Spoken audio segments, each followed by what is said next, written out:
Salut, j'espère que tu vas bien. Je suis très heureux d'être avec toi aujourd'hui dans cette nouvelle vidéo.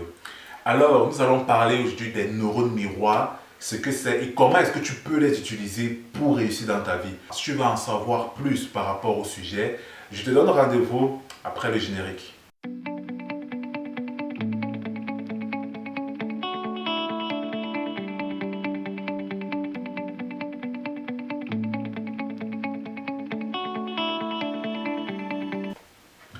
Alors, comme je t'ai dit durant l'introduction, dans cette vidéo, on parlera un peu des neurones miroirs. Alors, c'est quoi les neurones miroirs déjà? Les neurones miroirs, en fait, c'est un groupe de neurones dans notre cerveau qui nous permet d'apprendre, qui est essentiel à notre apprentissage. C'est-à-dire, je vais te prendre un exemple concret pour que tu comprennes. Quand, par exemple, tu vois une personne en train de jouer au piano, tes neurones miroirs l'observent et après avoir vu cette personne, tu as déjà la capacité de jouer au piano exactement comme cette personne-là. Oui, tu peux jouer au piano exactement comme cette personne-là. Mais bon, sachant que jouer au piano n'est pas essentiel. Jouer au piano n'est pas essentiel à ta survie. Jouer au piano, ce n'est pas une activité qui est essentielle pour toi. Ton cerveau va accorder moins d'intérêt à ces neurones-là. Ton cerveau va accorder moins d'attention et moins d'intérêt à cette faculté que tu viens d'avoir. Donc, cette faculté ne va pas se développer, elle ne va pas devenir prépondérante dans ton cerveau parce qu'il ne va pas lui accorder de l'attention, parce qu'il estime que ce n'est pas important. Mais maintenant, si tu veux apprendre à jouer au piano, maintenant ton cerveau va accorder plus d'attention à cette faculté-là et tu vas voir que maintenant tu vas développer ton aptitude à jouer au piano. Donc c'est un peu à ça que servent les neurones miroirs en fait. Donc d'où le nom de miroir, c'est-à-dire il miroite quelque chose et il met ça en toi. Mais maintenant, il y a aussi un autre rôle des neurones miroirs qui est très important. Ce que tu dois savoir, c'est que tout ce que tu admires chez une personne, tu l'as en toi. Je dis bien tout ce que tu admires chez une personne, tu l'as en toi. Je vais te prendre des exemples concrets. Quand on demande à Kylian Mbappé, par exemple, ceux des amateurs de football, quel est son joueur préféré, il te dit Cristiano Ronaldo, qu'il admirait Cristiano Ronaldo. Regarde un peu le jeu de Kylian Mbappé, regarde un peu ses pointes de vitesse. C'est un peu, quand tu vois Kylian Mbappé jouer, quand tu vois les courses, ça te rappelle un peu les courses de Cristiano Ronaldo. Ou bien, quand tu vois un Gianluigi Buffon, le gardien de but de l'Italie en fait, il te dit que son idole c'était Thomas Kono, le gardien de but du Cameroun, de l'équipe du Cameroun dans les années 80. Il te dit ça. Pourquoi? Parce que en fait, il avait déjà cette capacité de bien jouer dans les buts en lui.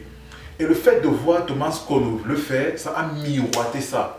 C'est-à-dire, les neurones miroirs ont fait en sorte qu'il reconnaît cette capacité qu'il a en lui chez Thomas Kono et il commence à l'admirer grâce à ces neurones miroirs-là. Donc, quand tu admires quelque chose chez quelqu'un, ça veut dire que tu l'as en toi. Ne l'oublie jamais. Quand tu admires une qualité chez une personne, ça veut dire qu'en fait, tu as cette qualité-là en toi. Et ce sont les neurones miroirs qui te font voir que tes neurones miroirs miroitent les qualités-là chez cette personne et elles te disent que hey, la personne-là, elle a cette qualité que tu as et c'est pour ça que tu commences à l'admirer. Donc, pour tous ceux qui m'admirent, c'est les personnes qui m'admirent, qui me font souvent des commentaires, des messages que je crois, tu es bon, tu es fort, franchement, je t'admire, tu es quelqu'un, voilà. Sachez que en fait, si vous m'admirez, c'est parce que vous avez cette faculté que j'ai en vous. Cette faculté que vous admirez chez moi, ça veut dire qu'en fait, vous l'avez en vous. C'est simplement ça, il n'y a pas d'autre chose. Donc, c'est l'une des premières fonctionnalités des neurones miroirs. La deuxième aussi, le revers de la pièce, bien sûr, c'est que ce que tu détestes chez une personne, tu l'as en toi. Ça, c'est la partie désagréable, c'est la partie qu'on n'aime pas entendre. Même moi, quand je l'ai su, c'était un peu désagréable, mais c'est la vérité. Ce que tu détestes chez l'autre, quand tu te trouves en train de critiquer quelqu'un, quand tu te retrouves en train de dire « Ah, j'aime pas ça chez lui, ah, il est comme ça, il est radin, il est chiche, il est suinois, il est hypocrite. » En fait, c'est toi que tu es en train de juger, en fait, parce que c'est cette faculté, ce défaut que cette personne a, tes neurones miroirs ont miroité ça et t'ont dit, mais mec, il a la même chose que toi, il a la même chose que toi. Et sachant que toi, en fait, tu ne veux pas faire face à cette partie, cette mauvaise partie de toi que tu n'aimes pas, cette personne-là, elle te rappelle cette mauvaise partie de toi à laquelle tu ne veux pas faire face et que tu n'aimes pas. Et c'est pour ça que tu la critiques. Tu te mets à la critiquer parce que c'est une partie de toi que tu n'aimes pas. Et tes neurones miroirs te l'ont montré que, et voilà ça, voilà ça. Et donc tu commences aussi à critiquer en fait. Donc c'est très important de savoir, que quand tu critiques une personne aussi, ça veut dire que en fait c'est ce que tu critiques chez cette personne, tu l'as aussi en toi. Mais quand tu admires une personne, sache que ce que tu admires chez cette personne, tu l'as en toi.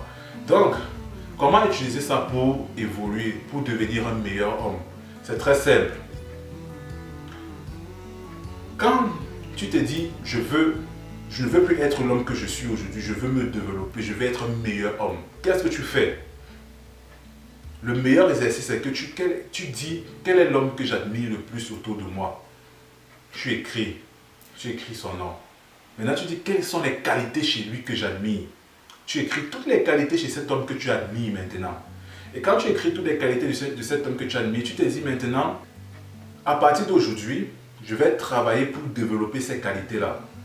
Et tu vas voir, quand tu vas mettre de l'attention dessus, tu vas voir que ces qualités vont se développer. C'est-à-dire quoi? C'est-à-dire on dit ce sur quoi on se focalise, ce sur quoi on met notre attention grandit. Donc, tu vas travailler dessus, tu vas travailler à développer ces qualités-là. Tu vas voir que franchement, tu vas devenir une meilleure version de toi. Tu vas travailler, tu vas évoluer.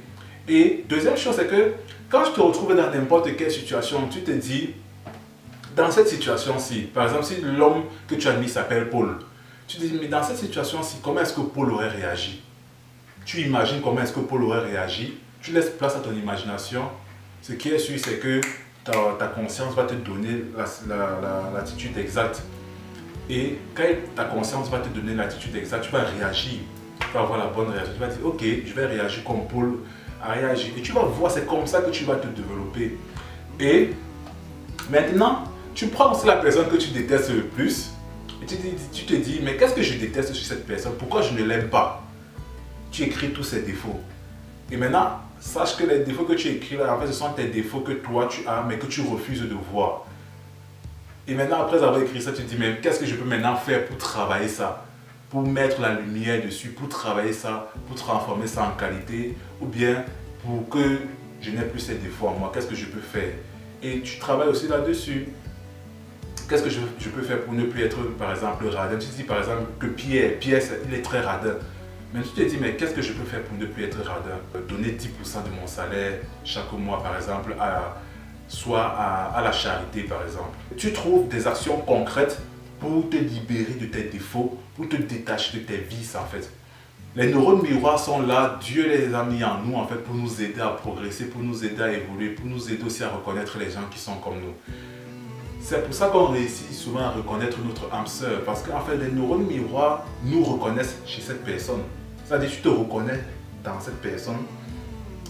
La compatibilité, c'est ton âme sœur. Tu trouves, mais après, tu te dis que, mais pourquoi est-ce qu'on a trop de points communs comme ça? Pourquoi est-ce que toi et moi, tu aimes ça, moi j'aime ça? Pourquoi on a trop de points communs? Pourquoi on se ressemble comme ça? Mais en fait, ce sont les neurones miroirs qui ont fait ça. C'est-à-dire, tes neurones miroirs ont vu chez elles des choses que tu ne peux pas voir. Tes neurones miroirs ont vu et t'ont alerté que cette personne-là, essaie un truc avec cette personne parce qu'il y a quelque chose chez elle qui va te plaire. Vas-y. Utilise les neurones miroirs pour évoluer, pour te développer et pour devenir la meilleure version de toi-même en tant qu'homme.